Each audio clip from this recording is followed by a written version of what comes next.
नमः कुञ्जविहारिण्यै नमः कुञ्जविहारिणे स्वामी श्रीहरिदासाय गुरुणां गुरवे नमः। लीलाशरीरं रणरङ्गधीरं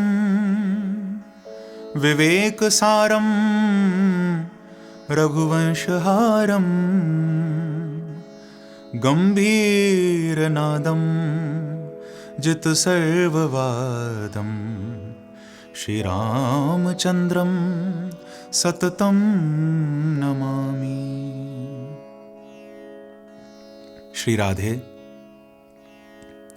सर्वप्रथम तो आप सभी वैष्णवों को, भक्तों को मेरे प्रभु मर्यादा पुरुषोत्तम, पुरातन, सनातन, नित्य नूतन परब्रह्म परमात्मा कौशल्यानंद वर्धन भक्त उरचंदन प्रभु श्री राम के इस अवतरण दिवस रामनवमी की, और साथ ही साथ आपको मालूम भी होगा कि आज के दिन ही गोस्वामी श्री तुलसीदास जी महाराज का महान ग्रंथ श्री रामचरितमानस भी अवतरित हुआ था। तो प्रभु श्री राम के एवं श्री रामचरितमानस जी के दोनों के अवतरण दिवस की आप सभी भक्तों को अनंत अनंत बधाई, आप सबको शुभकामनाएं। आइए आज प्रभु के अवतरण दिवस पर प्रभु के अवतरण की ही थोड़ी चर्चा करें। हालांकि चरितम रघुनाथस्य शतकोटि प्रविस्तरम, उनका चरित्र तो अनंत है क्योंकि वे स्वयं अनंत हैं, परंतु उस अनंत के चरित्र की जब हम चर्चा करने लग जाते हैं बंधुओं, तो विश्वास मानना भागता हुआ मन शांत होने लगता है, हमको विश्रांति मिलने लगती है। बंधुओं, एक ओर जब संसार में दुराचार, दुर्विचार का खूब प्रसार होने लगता है, और वहीं दूसरी ओर अहिंसा, सत्य, धैर्य और क्षमा जैसे जो हमारे मूल सद्गुण होने चाहिए, उनका अपमान होने लगता है। दंभ और पाखंड का साम्राज्य बढ़ने लगता है, एवं हमारे वेद, हमारे शास्त्र, उन्होंने जो हमें मर्यादाएं दी हैं, जब वे विलुप्त होने लगती हैं, या मैं कहूं दानव स्वभाव वाले मानवों द्वारा किए गए जब अनैतिक कार्य इस धरा को व्यथित कर देते हैं, ये धरती व्याकुल होने लगती है, कांपने लगती है।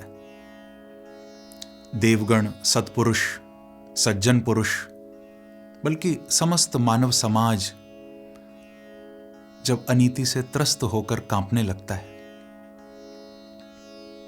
तब ऐसे समय में सर्वजन रक्षक, सबके पालनकर्ता भगवान अपने किसी विशिष्ट रूप में प्रकट होते हैं और अवतार लेकर अपने मनोहर, मंगलमय, परम पवित्र चरित्र का विस्तार करके दुष्टों का तो संहार करते ही हैं, पर भक्तों का भी उद्धार करते हैं, और प्राणी मात्र के लिए सुख का, शांति का मार्ग मेरे प्रभु खोल देते हैं, प्रशस्त कर देते हैं। और इसीलिए वेद वेद्ये परे पुंषि जाते दशरथात्मजे, जो वेद वेद्य पूर्ण ब्रह्म परमात्मा है, वही भक्तों पर कृपा करके श्री दशरथ जी के पुत्र के रूप में प्रकट हुए हैं। वो ईश्वर ही साक्षात दशरथ के लाल बनकर आए हैं। इसीलिए गोस्वामी जी ने, तुलसीदास जी ने कहा भी है ना कि व्यापक ब्रह्म निरंजन निर्गुण विगत विनोद, सो अज प्रेम भगति बस कौशल्या के गोद। वो ईश्वर ही मां कौशल्या की गोद में आकर विराजा। और आश्चर्य तो ये कि जो बड़े बड़े विद्वानों की, ब्रह्म ज्ञानियों की समझ में नहीं आता, सोच में नहीं आता, परंतु उसकी कृपा तो देखो। वही ईश्वर मां कौशल्या की गोद में आकर खेलने लग जाता है जब कृपा करता है। इसीलिए मैं आपको भी कहूंगा बंधुओं कि प्रेम ऐसा हो जो उन्हें अपनाना पड़े। प्रेम ऐसा हो जो उन्हें अपनाना पड़े, और इंतजार ऐसा हो कि उन्हें आना पड़े। सच पूछो तो भक्त की भावना ही भगवान को खींच लाती है। भक्त का भाव ही प्रभु को मजबूर कर देता है आने के लिए। श्रीमद् भागवत में भी भगवान कपिल कहते हैं कि मद गुण श्रुति मात्रेण मयि सर्व गुहाशय मनोगतिरविच्छिन्ना यथा गंगाम्ब सोमबुधौ। प्रभु कहते हैं कि जैसे गंगा जी का प्रवाह अखंड रूप से सागर की ओर प्रवाहित हो रहा है, समुद्र की ओर ही बहता है। वर्षों से गंगा गंगोत्री से या गोमुख से निकलकर सागर की ओर ही जा रही है। उसी प्रकार समस्त कामनाओं को त्याग कर, दसों दिशाओं से मन को हटाकर तुम्हारे मन का शाश्वत रूप से प्रभु की ओर मुड़ जाना, प्रभु कहते हैं, कपिल भगवान कहते हैं कि यही अखंड भक्ति है। और कितना प्यारा ये उदाहरण भी दिया भगवान ने भागवत में, गंगाम्ब सोमबुधौ। आपने देखा होगा सागर अपनी प्रचंड लहरों से गंगा के प्रवाह को, गंगा जी की धारा को मोड़ना चाहता है, परिवर्तित करना चाहता है। सागर की लहरें गंगा को पीछे धकेलती हैं गंगा सागर में, परंतु सागर कितनी भी कोशिश करे फिर भी गंगा का प्रवाह लौटता नहीं है, गंगा पीछे नहीं हटती, क्योंकि उसकी तो एकमात्र गति सागर ही है।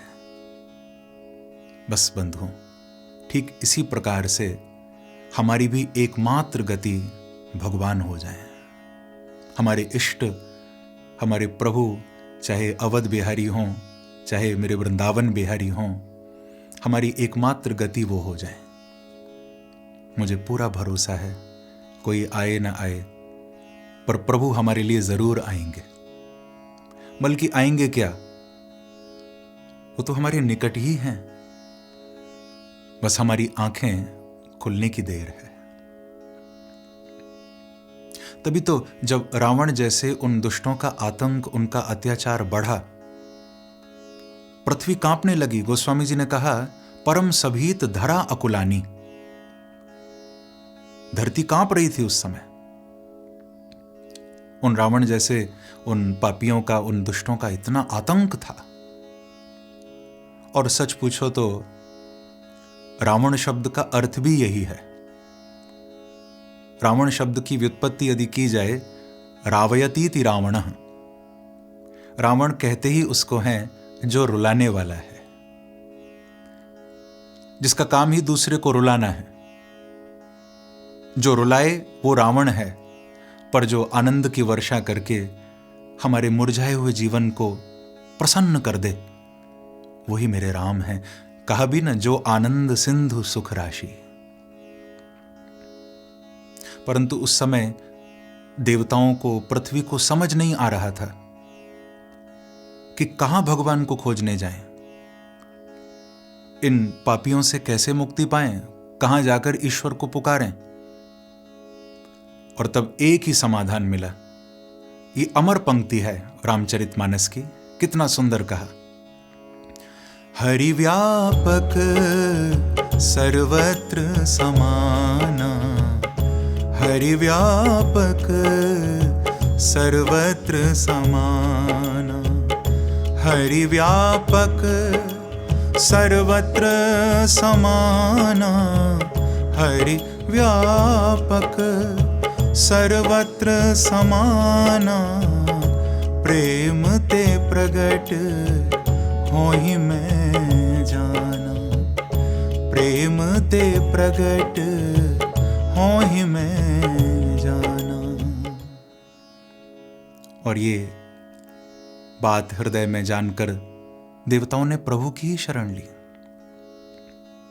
श्रीमद् वाल्मीकि रामायण के महात्म्य में भी बहुत सुंदर कहा गया है, एक बड़ा प्यारा श्लोक है कि श्री रामः शरणं समस्त जगतां, रामं विना का गति, रामेण प्रतिहन्यते कलिमलं, रामाय कार्यं नमः। रामात्रस्यति कालभीतभुजगो, रामस्य सर्वं वशे, रामे भक्तिरखण्डिता भवतु मे, रामत्वमेव श्रेयः। बहुत ही प्यारा श्लोक है ये बंधु। श्री रामः शरणं समस्त जगताम, संपूर्ण जगत के केवल एक भगवान ही आश्रय हैं, शरण हैं, रक्षा भी वही करते हैं। रामम बिना का गति है, उनके बिना हमारी गति ही क्या है। उनके बिना, उनको त्याग कर, उनको छोड़कर तो हम कहीं के नहीं रहेंगे। अस प्रभु छाणी भजई जे आना, तेनर पशु बिन पूंछ विशाना।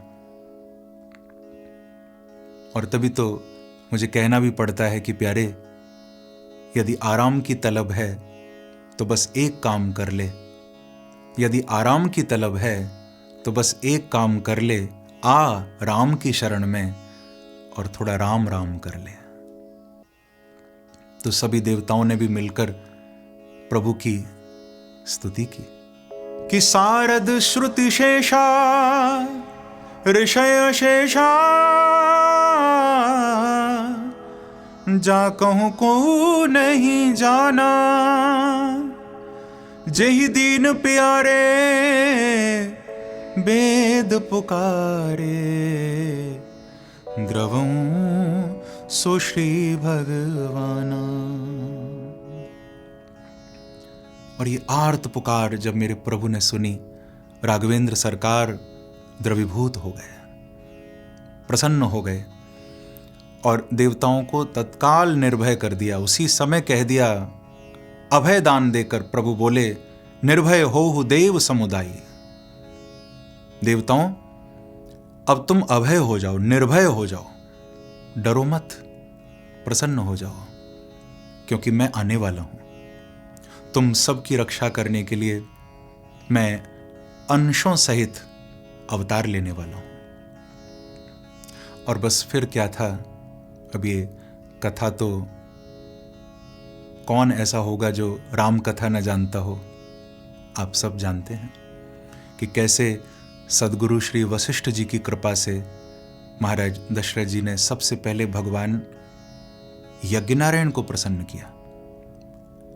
वाल्मीकि रामायण में भी लिखा है, पायसम देव निर्मितम। दशरथ जी के उस यज्ञ से प्रसन्न होकर अग्निदेव स्वयं प्रकट होकर आए और पायसम यानी वो खीर का प्रसाद दशरथ जी को प्रदान किया। क्योंकि याद रखना बंधुओं, जो देता है वही प्राप्त भी करता है। जैसे यहां यज्ञ में आहुति डाली गई तो अग्निदेव ने प्रकट होकर प्रसाद दिया। बस इसी प्रकार से तुम भी जब अपनी साधना की अग्नि में गुरु मंत्र जपते हुए, हरिनाम जपते हुए जब श्रद्धा की आहुति डालोगे तो मुझे विश्वास है उस साधना की अग्नि से मेरे राम रूपी, मेरे घनश्याम रूपी प्रसाद प्रकट होकर आपकी झोली में जरूर आएंगे। और जब दशरथ जी को वो प्रसाद मिला तो फिर उस प्रसाद का ही ऐसा चमत्कार हुआ, उस प्रसाद ने वो कमाल दिखाया कि तीनों माताओं के गर्भ में अंशों सहित साक्षात भगवान आकर विराजमान हुए, क्योंकि नारायण स्वरूप तो स्वयं भगवान राम हैं, शेषावतार शेष रूप श्री लक्ष्मण जी हैं, और शंख के अवतार श्री भरत जी महाराज हैं, और सुदर्शन चक्र रूप श्री शत्रुघ्न जी हैं। तो मानो पूर्ण रूप से शेषशाही भगवान प्रकट होने जा रहे हैं। और गोस्वामी जी ने कितना सुंदर कहा भी है ना,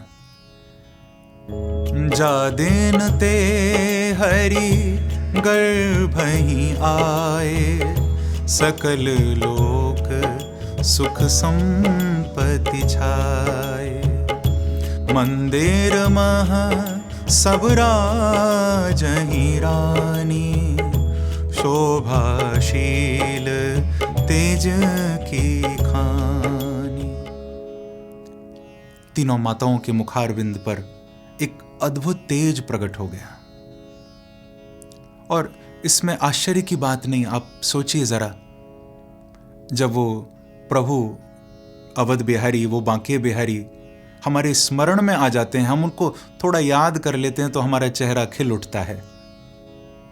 तो जब याद करने से हमारा चेहरा खिल उठता है, तो सोचो जिनके गर्भ में स्वयं साक्षात प्रभु आए होंगे, उन माताओं के मुखारबिंद पर कितना तेज होगा।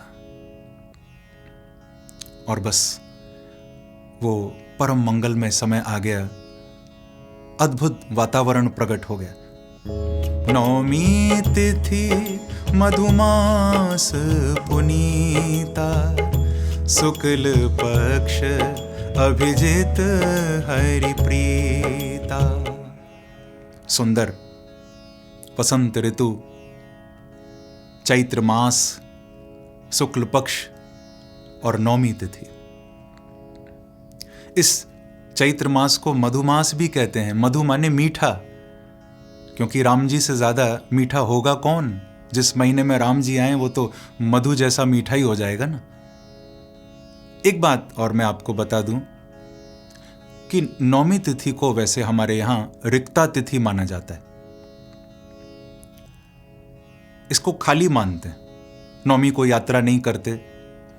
एक बार नौमी ने भगवान को रोकर प्रार्थना की कि प्रभु मुझे रिक्ता तिथि कहते हैं, खाली तिथि कहते हैं, मेरा अपमान होता है, मुझे कोई आदर नहीं देता, सब कहते हैं मैं रिक्ता हूं। प्रभु बोले तू खाली है, तू रिक्ता है, तो तू चिंता नहीं करना नौमी, क्योंकि खाली को भरना ही मेरा काम है। प्रभु कहते हैं अब की बार जब मैं अवतार लूंगा तो और किसी तिथि में नहीं, मैं नौमी को ही अवतार लूंगा। बंधुओं याद रखना, जो खाली होता है उसी में मेरे राम प्रकट हो जाते हैं। हम तो पहले से ही इतना भरे पड़े हैं, कितने बोझों से लदे पड़े हैं, और राम अंदर आए कहां से? जीवन में राम का प्राकट्य कैसे हो? मुझे एक प्रसंग याद आ रहा है, छोटा सा बस। कोई व्यक्ति किसी महापुरुष संत के पास गया और बोला, महात्मा जी क्या मुझे भगवान का साक्षात्कार करा दोगे? क्या मुझे ईश्वर की एक झलक दिखा दोगे? संत ने हंसकर कहा, अच्छा भगवान को देखना है, ठीक है बिल्कुल दिखा दूंगा, तू कल आना। और वो दूर सामने पहाड़ दिखाई दे रहा है, हम उसके शिखर पर, उसकी चोटी पर चलेंगे और वहां मैं तुझे परमात्मा के दर्शन करा दूंगा। दूसरे दिन जब वो जिज्ञासु जिसने प्रश्न किया था वो जब आया, तो संत ने बड़ा एक अजीब सा काम किया। उन्होंने एक पोटली में बहुत सारे पत्थर बांधे, और जैसे ही वो व्यक्ति आया, महात्मा उसको बोले कि इस पोटली को उठा ले, कंधे पर रख ले और तैयार हो जा, क्योंकि हमारे पास समय कम है और शिखर तक जाना है, यात्रा लंबी है। उस व्यक्ति ने तुरंत वो पत्थरों से भरी पोटली उठाकर कंधे पर रख ली और संत के पीछे पीछे पहाड़ की ओर चल दिया, पर्वत की ओर चल दिया। थोड़ा ऊपर चढ़ने के बाद वो व्यक्ति थकने लगा और संत से बोला कि महात्मा जी, अब मुझसे और नहीं चला जाता, ये पोटली तो बहुत भारी है। तो संत ने कहा कोई बात नहीं, एक काम करते हैं, इसमें से ऐसा करो, एक पत्थर नीचे फेंक दो, एक पत्थर गिरा दो, हल्की हो जाएगी। और उसने तुरंत पोटली में से एक पत्थर लेकर नीचे फेंक दिया। थोड़ा सा वजन कम हो गया, हल्का हो गया। फिर पोटली लेकर दोनों ऊपर चढ़ने लगे। थोड़ी देर बाद वो फिर संत को थक कर कहने लगा कि महात्मा जी, अब तो मुझसे बिल्कुल चला नहीं जाता, थोड़ा भी और चला तो लगता है मैं तो यहीं प्राण दे दूंगा। इसमें कितना वजन है, मैं कैसे आगे बढ़ूं? संत ने फिर हंसकर कहा कि इतनी जल्दी क्यों थकता है, अभी तो यात्रा बहुत ऊंची है, बहुत ऊपर जाना है। चल एक काम कर, एक पत्थर और नीचे गिरा दे, थोड़ा और हल्का हो जा। उस व्यक्ति ने पोटली में से एक पत्थर और लेकर नीचे फेंक दिया। और इसी तरह बंधुओं, करते करते आगे बढ़ते बढ़ते दोनों आखिर उस शिखर पर पहुंच गए। लेकिन आश्चर्य की बात यह है कि जब वो शिखर पर पहुंचे तब तक स्थिति ऐसी हो गई थी कि पोटली में एक भी पत्थर नहीं बचा था, सारे पत्थर फेंके जा चुके थे। सच पूछो तो पत्थर फेंकने ही पड़े तब जाकर वो शिखर तक पहुंच पाए। ऊपर पहुंचकर सबसे पहले तो उस व्यक्ति ने चैन की सांस ली और फिर संत के पास आकर बोला, महात्मा जी आप धन्य हो, आपने व्यर्थ में इतने पत्थर उठवाए जो रास्ते में सब फेंकने पड़े, इतना ऊपर पहाड़ पर चढ़वाया। चलो कोई नहीं, अब तो हम शिखर पर पहुंच गए हैं ना, अब देर किस बात की, अब तो परमात्मा के दर्शन कराओ। आपने कहा था इस शिखर पर भगवान के दर्शन कराओगे, कहां है ईश्वर, अब मुझे दिखाओ। तो संत मुस्कुराकर बोले, बेटा तू अभी भी मेरा इशारा नहीं समझा, मैं तुझे भगवान का दर्शन कराने नहीं, मैं तो तुझे उनके दर्शन का रास्ता दिखाने लाया था कि किस रास्ते पर चलकर वो मिलेंगे। मैं तो तुझे यही बताने लाया था कि जब पत्थर के सोच 5 टुकड़े लेकर पर्वत के शिखर पर पहुंचना तेरे लिए कितना कठिन हो गया, तो सोच दुनिया भर का इतना सारा व्यर्थ का बोझ अपने मन में, मस्तिष्क में लेकर तू भगवान तक कैसे पहुंचेगा। पहले अपने अंतर मन का थोड़ा बोझ कम कर, अपने हृदय को थोड़ा खाली तो कर, थोड़ा हल्का तो हो जा। भगवान तो तेरे हृदय में आने को तत्पर बैठे हैं, प्रभु तो तेरे लिए तैयार बैठे हैं। तो बंधुओं, जो खाली होता है ना, उसको मेरे प्रभु भर देते हैं, वहीं प्रकट हो जाते हैं, अवतार ले लेते हैं। तो बस अब क्या था, वो मंगल बेला आ गई जिसका समस्त वैष्णव समाज इतने दिनों से प्रतीक्षा कर रहा था।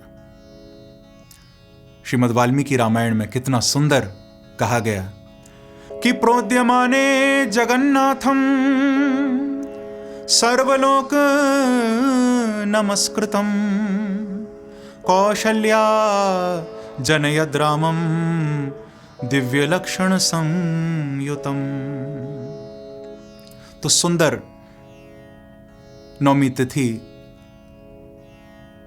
ठीक दिन के 12 बजे का समय, अभिजित मुहूर्त। और गोस्वामी जी ने भी कह दिया कि सुर समूह विनती करी पहुंचे निज निज धाम, जग निवास प्रभु प्रगटे अखिल लोक विश्राम।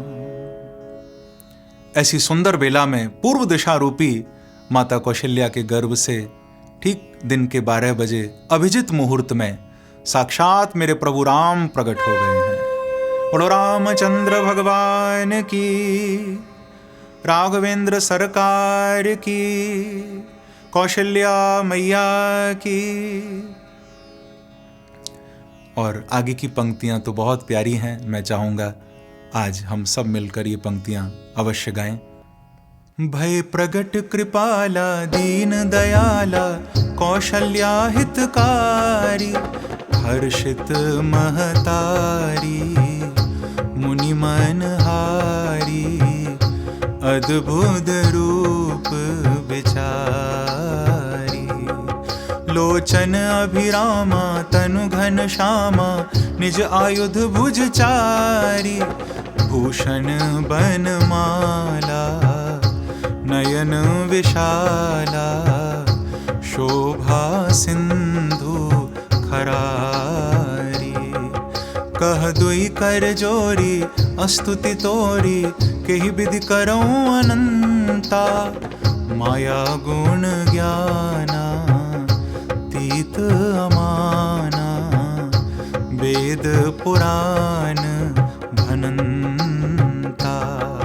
करुणा सुख सागर सब गुण आगर, जेहि गावें श्रुति संता, सो मम हित लागी जन अनुरागी, भयो प्रगट श्रीकंता। ब्रह्मांड निकाया निर्मित माया, रोम रोम प्रतिवेद कहें, ममूर सोवासी, यह उपहासी। सुनत धीर मति थिर न रहें, उपजा जब ज्ञाना प्रभु मुस्काना, चरित बहुत विधि कीन चहें, कही कथा सुहाई, मातु बुझाई। जेहि प्रकार सुत प्रेम लहें, माता पुनि बोली सोमति डोली, तजहु तात यह रूपा, की जय शिशु लीला अति प्रियशीला। यह सुख परम अनुपा, सुनि वचन सुजाना रोदन ठाना, होई बालक सुरभूपा। यह चरित जे गावहीं, हरिपद पावहीं, ते न परहीं भवकूपा। विप्रधेनु सुर संतहित, लीन मनुज अवतार, निज इच्छा निर्मित तनु, माया गुण गोपार। बोलो राजा रामचंद्र भगवान की, अयोध्या धाम की, चारों भैया की, सरयू मैया की, आज के आनंद की। तो बस बंधुओं, प्रभु के इस अवतार प्रसंग पर हमने थोड़ी सी चर्चा आज की। अंत में एक बात सबको विशेष कहूँगा कि वर्तमान परिस्थिति को देखते हुए आप सब अपना बहुत विशेष ख्याल रखिए, क्योंकि वायरस कहीं गया नहीं है, हमारे बीच में है, बढ़ता जा रहा है। और इसी कारण से लगभग अब 1 वर्ष से ऊपर हो गया, मैंने, पूज्य बड़े गुरुदेव ने भी, हमने कोई भी सार्वजनिक आयोजन भागवत का, राम कथा का नहीं किया। और उसका मूल कारण भी आप भक्त ही हैं। आपकी सुरक्षा सर्वोपरि है। बहुत फ़ोन लगातार आ रहे हैं, कथा का समय मांग रहे हैं, कथा सुनना चाह रहे हैं, परंतु आगे प्रभु श्री राम कृपा करें, जल्दी ही वातावरण ठीक हो तो फिर उसी रूप में हम भागवत कथा का, श्री राम कथा का आनंद पुनः प्राप्त करेंगे। तब तक बीच बीच में इसी माध्यम से व्रजरस के इस प्रयास के द्वारा थोड़ा थोड़ा मिलते रहेंगे, कुछ विचार बांटते रहेंगे। तो अंत में पुनः आज के इस मंगलमय पर्व की आप सबको बहुत बहुत बधाई, शुभकामना।